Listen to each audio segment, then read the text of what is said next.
Well, here's the moment. Minority Leader Chuck Schumer backed down on his threats to force a shutdown.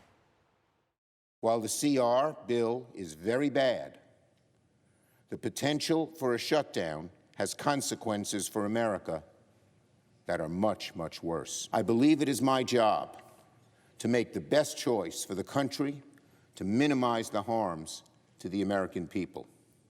Therefore, I will vote to keep the government open and not shut it down. I can't believe I'm saying this. It's kind of an odd sentence, but a truthful one. Schumer drew praise from President Trump. That's a rarity.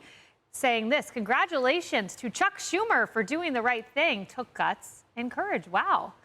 But Schumer's fellow Democrats, as you can imagine, are outraged.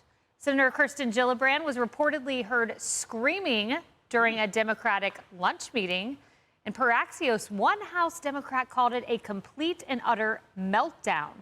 Two others said people are furious.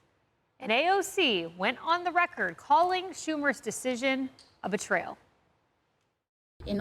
Just to see Senate Democrats even consider acquiescing to Elon Musk, I think it is a huge slap in the face, and I think that there is a wide sense of betrayal if things proceed as currently planned. How will House Democrats and Senate Democrats work together now if there is such a sense of betrayal? I think that creates a real challenge. So what's really interesting about all of this, Tommy, is there's a Democratic meeting in Leesburg, Virginia. It's taken place over the last few days. It's House Democrats there, and apparently they're all angry. So from leadership on down, from centrists to leftist extremists, but they've arrived at one consensus. Here's what they can all agree on, Tommy. This is CNN. The member who CNN was speaking with said that Democrats in Leesburg were so mad that even centrist Democrats were ready to write checks for AOC for Senate, adding that they have never seen people so mad. Centrist Democrats saying, I want to write a check to a Democratic socialist, so they've managed to anchor the party further left.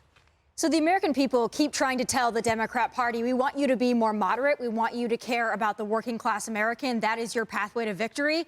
And the Democrats have decided to put on noise canceling headphones and not listen to them at all. Listen, if Democrats think that caving to the very far left, the AOCs, who in my mind exist in very blue districts and also on social media successfully, if that's the path that they want to take, I mean, far be it for us to stand in their way. However, I think that they are completely ignoring what the American people want. And until they do that, they're going to continue to have this giant rift in the Democrat Party. And those that are more moderate and are more centrist, that actually want to win an election within the next 10 years, they're going to have to get a little bit louder, because right now the loudest voices are getting the most attention and they're bringing the whole party down. Good for Chuck Schumer for having a reality check, but if they think the path forward is Jasmine Crockett, AOC, Ilhan Omar, best of luck in the midterms. You know, Emily, it was interesting when we were here last Friday with House Speaker Mike Johnson. We were talking to him and we played sound bites of Democrats saying shutdowns are so bad, veterans don't get paychecks, Social Security checks don't go out. And then we put up a piece of reporting that indicated Democrats were advocating for a shutdown. Now, that still appears to be the case because you have Hakeem Jeffries in the House, so opposite of Chuck Schumer.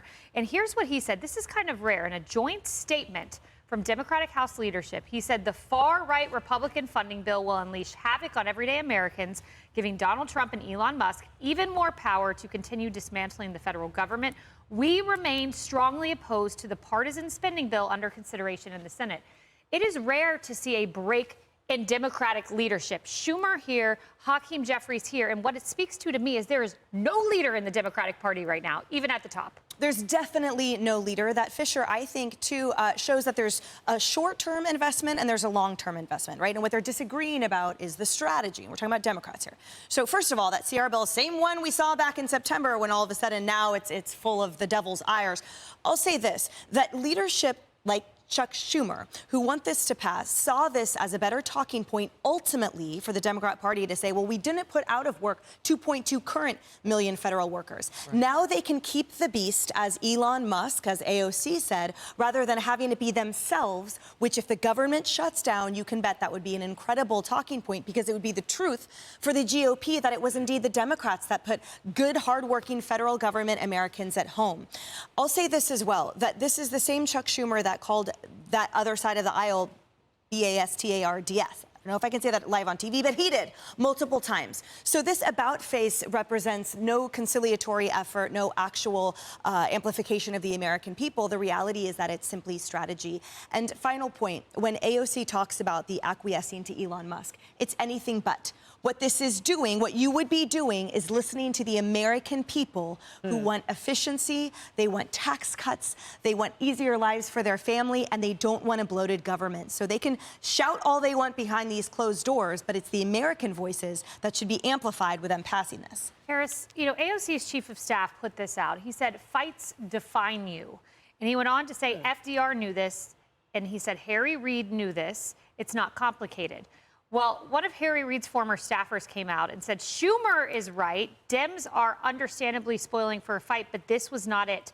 Fight, but pick smart fights, they told Politico Playbook. So what's a smart fight? This isn't one, apparently. The one that Donald Trump waged when he got shot in the head, in the ear, when in that situation with a would-be assassin in Butler, Pennsylvania. Look, they want the fight, fight, fight language because what does it do? It works. It wins. It wins elections. It wins victories once you're already governing. I mean, it's a winning course. You have to fight for something, though. It's not always just fighting against. But I don't think it's that deep. I think this is much more superficial.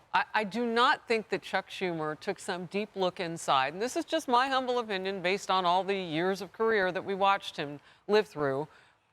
He didn't say, I want to change the way forward and get people to look at us as the good guys. He wants to retain his power. I mean, AOC and the rest, they want to retain their power. They just see different ways of getting the same thing done, self-preservation, because if they were listening to Americans, as both of you have put, Emily and Tommy, they would see a way forward as happening right now. Get on board and pitch your own ideas. Take some ownership of shrinking the government, come up with some ideas so you can say, well, you know that building? They really did have bloat. And I was part of helping get that done. Now, when they get back in office, because we know politics can be, cyclical, if they make their way back anytime soon, they can take part of some of the victories. But right now, all they're doing is watching the chef cook in the kitchen and not even being fed. Yeah, Griff, as we look at the clock, the Senate convened at 10:45 a.m. They are considering a few nominations. They have the Halt Fentanyl Act to vote on, then they'll vote on the CR. We don't know which 8 Democrats will come over and vote with Republicans. We know Senator Fetterman will. Senator Fetterman, I'm saying this a lot lately, is exactly right. He said this to CNN. Fetterman said Democrats are upset that Democrats are free riders because they know secretly they know that shutting down the government would be a disaster. He said that the GOP own the only exit ramp out of the shutdown. In other words, he's taking the hard vote and voting with Republicans. The rest are free riders following in his footsteps, and he's giving them cover. Yeah, well, so you're right. They're going to do a test vote first. And that's going to tell us a lot, Kayleigh, because, again, if Schumer has Fetterman, you need 6 more Democrats. And as the saying goes, a leader with no followers is just a man out going for a walk. And so if these Democrats, and to Harris's point, if indeed the Democrats want to die on this hill, minus Chuck Schumer, it's going to spell peril for Chuck Schumer. Although ultimately the reasoning in Schumer's remarks, he in the first part of his remarks, he said, it's a Hobson's choice, a 19th century analogy that of tells us a lot. Being between a rock and a hard place with no 2 good options. But yet the fear was that if we let the government shut down, it would give Trump all the power that he desires. Exactly. But here's a wake-up call for Chuck Schumer. He's kind of already got it. It's so true, but he could blame Democrats for giving him more power. We'll see where it goes. And then one last point, Kayleigh, to your, saying that there's no leader here. Democrats don't even have a plan. I just reported yesterday on 127 House Democrats voted against a 1-page bill to extend the statute of limitations to prosecute COVID fraudsters. How in the world do you not agree to do that? And so on each case, we're seeing that the Democrats are far in disarray and also not in on any single page of music that they're singing from. Well, we know Tim Kaine, too. Senator Tim Kaine of Virginia has said that he's moving toward being a yes. So we will await that vote, and you're exactly right. They can't vote on the 1-pager, and they also can't vote to keep biological men out of women's sports. I mean, wow, Democrats. What do you stand for? I guess giving AOC money. She's a Democratic socialist. Hey everyone, I'm Emily Campagno. Catch me and my co-hosts Harris Faulkner and Kayleigh McEnany on Outnumbered every weekday at 12 p.m. Eastern, or set your DVR. Also, don't forget to subscribe to the Fox News YouTube page for daily highlights.